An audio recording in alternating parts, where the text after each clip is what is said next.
Christmas time on the island of Soto. All the engines puffed and huffed from dawn to dusk. They were working harder than ever, trying to impress Sir Topham Hatt. Every year, Sir Topham Hatt would pick an engine to take the Christmas party special to Netford Station.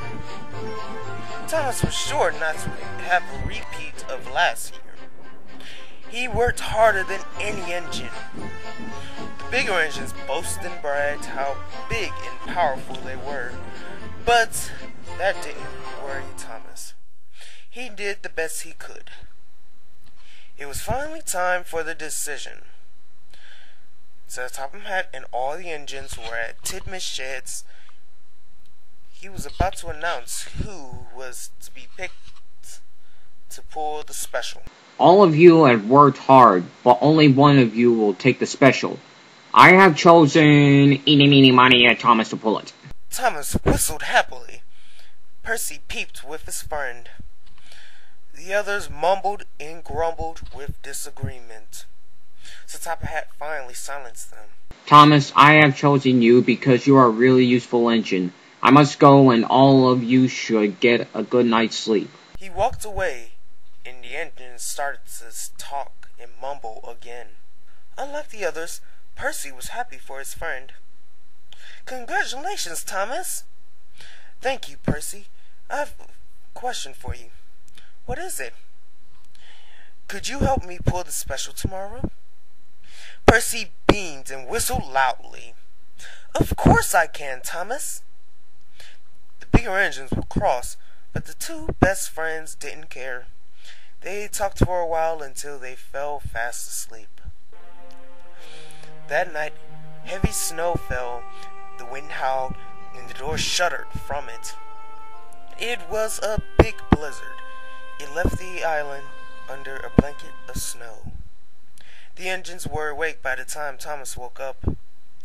So Topham Hatt walked up. He had bad news. Thomas, I am very sorry to say this, but you cannot pull the Christmas special. You must clear the lines of snow.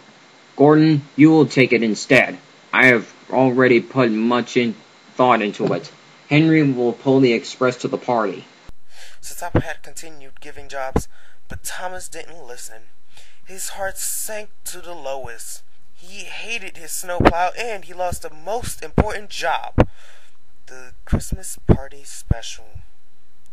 Percy saw his friend was sadder than ever, and he wanted to cheer him up. Sir, can I help Thomas clear the snow? I'm sorry, Percy, but if you help Thomas, who will take the mail? I would. While I'm on my mail route, I could plow snow with Thomas.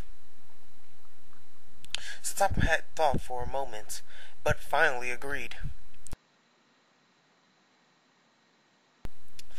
Thomas was still feeling down, but Percy was determined to make him feel better. Later, Thomas and Percy were plowing snow. It was afternoon, and it started to snow again. Thomas was feeling better and was so busy he forgot to be sad. Percy was finally done with the mail train, and it was easier to clear the rails. They reached the track with a huge snowdrift. What should we do? I usually let the workmen dig it down and clear it away. Sometimes it's not needed, but it's necessary now. The workmen got out and started to hit the drift. Suddenly, there was a muffled voice. Then, a workman dug away a piece of snow, and Gordon's face was now visible. The little engines laughed, but Gordon was very cross and very cold. Thank goodness! I've been freezing for the past 2 hours. Where's your driver? He was supposed to be going for help. I think he left me for you to find. So, where were you going? To get the special, of course. Wait, so you haven't picked up the special yet? I was on my way, but this avalanche blocked my path, and I couldn't stop in time. Oh no, this isn't good. Now the special will be late, and the party will be ruined. Not if I have something to do with it. Thomas said. Percy, you get more help so Gordon can get out. I will go and take the Christmas special. No, it's my job, Gordon retorted. Look, Gordon, if me and Percy try and pull you out, we will waste time. The ice in the way is against us, and we will lose. If Percy gets more help, and I go deliver the party special, then Christmas will be saved. Gordon thought he couldn't argue with that logic. Gordon grumbled agreement, and Thomas raced away.